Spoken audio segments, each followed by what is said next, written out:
रुद्राभिषेक के चमत्कार के बाद गंगापुर गांव में अढ़ैया लाल अब सिर्फ अढ़ैया लाल नहीं थे, वे थे आस्था प्रेरित आपातकाल विशेषज्ञ, या संक्षेप में कहें रुद्राभिषेक विशेषज्ञ।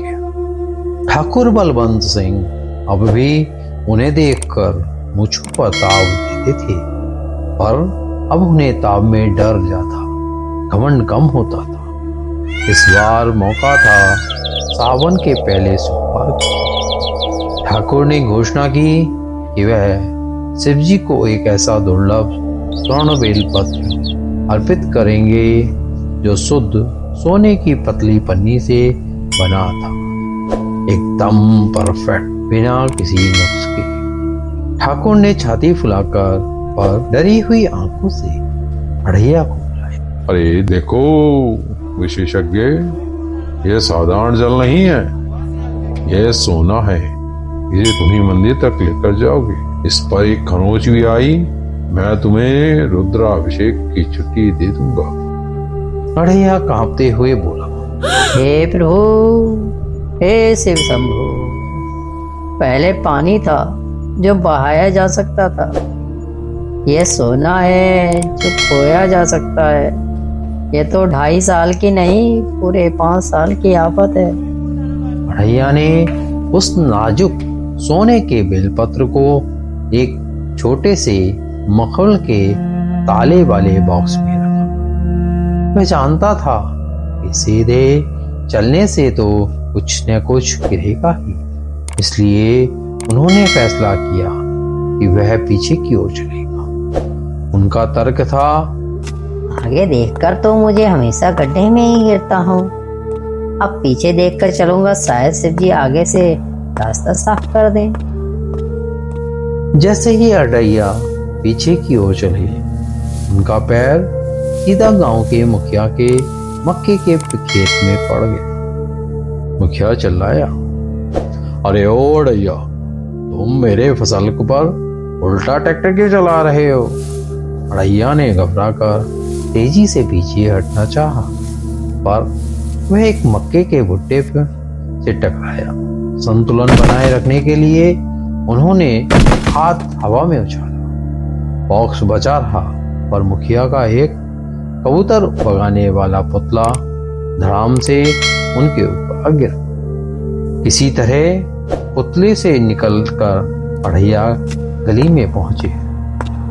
उन्होंने पीछे मुड़कर देखा तो उसी ठाकुर के कुत्ते को सोते हुए पाया। अढ़ैया ने राहत की सांस ली और पीछे चलना जारी रखा। तभी एक मक्खी ने कुत्ते को काट लिया। कुत्ता अचानक उछला और अढ़ैया के हाथ से छूटा हुआ बेलपत्र का बॉक्स उछलकर सीधा गांव के नाई चंपू लाल की खुली हुई हजामत किट में जा गिरा। चंपू लाल चिल्लाया, अरे अढ़ैया भाई, तुम मेरे इस नए आफ्टर शेव को सोने का मसाला क्यों दे रहे हो? जब अढ़ैया ने बॉक्स निकाला तो वह आफ्टर शेव से पूरा गीला और चिकना हो चुका था।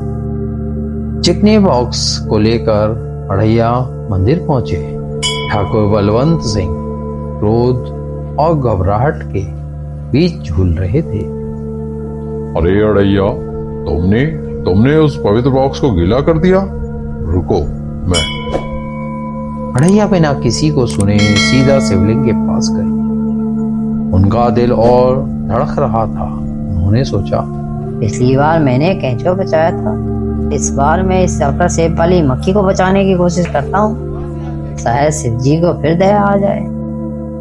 उन्होंने आंखें बंद की और पूरी शक्ति से उस गीले चिकने बॉक्स का ताला खोला। अंदर का स्वर्ण बेलपत्र आफ्टर शेव की चिकनाई के कारण तेजी से फिसला और स्प्रिंग की तरह बाहर निकला। और वही हुआ जिसकी उम्मीद नहीं थी।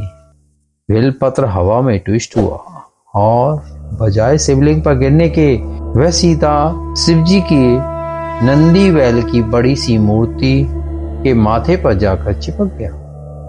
आफ्टर शेव की चिकनाहट ने गोंद का काम किया और बेलपत्र नंदी के माथे पर लगे छोटे से तिलक जैसा लगने लगा, एकदम परफेक्ट। गांव वालों ने आंखें मलते हुए देखा। ठाकुर बलवंत सिंह का मुंह खुला रह गया। जय नंदी महाराज। नंदी का स्वर्ण तिलक ये साक्षात शिव जी का संकेत है। उस रात ठाकुर के सामने शिव जी जो नंदी के माथे पर लगे चिकने बेलपत्र को गुजा रहे थे, हंसते हुए बोले, बलवंत, तुम्हें क्या लगा मैं तुम्हें हर बार तुम्हारे शिवलिंग को ही सजाऊंगा?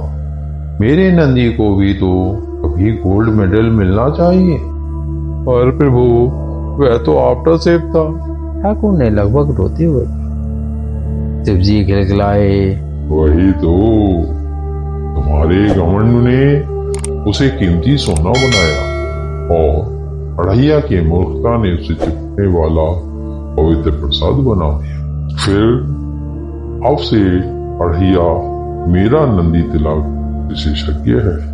याद रखो बलवंत, भक्ति सिर्फ चंदन और जल से नहीं होती, कभी कभी उसे थोड़ी जिलेटिन और आफ्टर सेव की चिकनाहट की भी जरूरत होती है ताकि वह दिल से चिपक जाए। अगले दिन से ठाकुर ने घोषणा कर दी कि सावन में हर सोमवार नंदी महाराज को एक नया चिकना स्वर्ण तिलक अढ़ैया लाल के हाथों से ही लगे।